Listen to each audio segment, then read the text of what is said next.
Our patient is a 73-year-old man with some emphysema, otherwise relatively healthy, with metastatic EGFR-mutant lung cancer with the L858R mutation and bone metastases.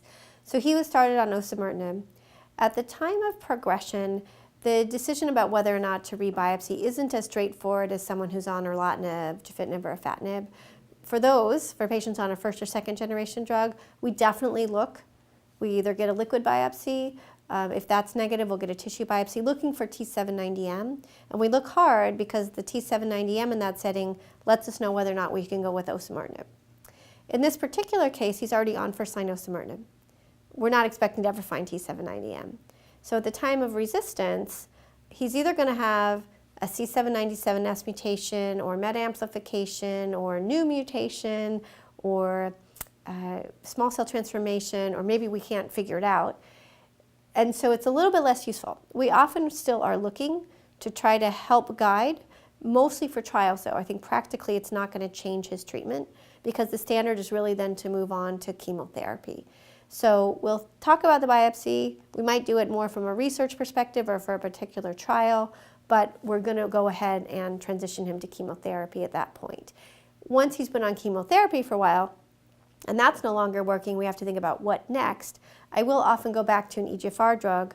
Again, looking at trials, there are a lot of interesting combination trials right now going on, some with EGFR antibodies in addition to the TKIs and others with different mechanisms. So we'll be thinking towards that. But if I don't have that choice, I'll sometimes just go back to an EGFR TKI. And then we have to start thinking about when to bring in a checkpoint inhibitor or not, and that will depend a little bit on PD-L1. We now have these questions about, well, what about after osimertinib? We have chemotherapy.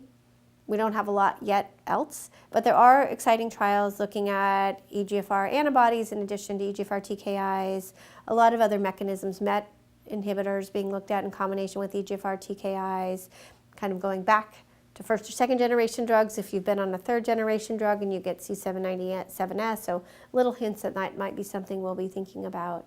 And also trying to figure out how do we get checkpoint inhibitors to work in patients with EGFR mutations. So far, it's not been very encouraging, though there are some who are benefiting. Trying to figure out how do we increase those numbers, where else are we going to be able to offer more options. And then there are some fourth generation EGFR TKIs being developed that might be working after osimertinib. So those are the areas that are very exciting and where there's a lot happening.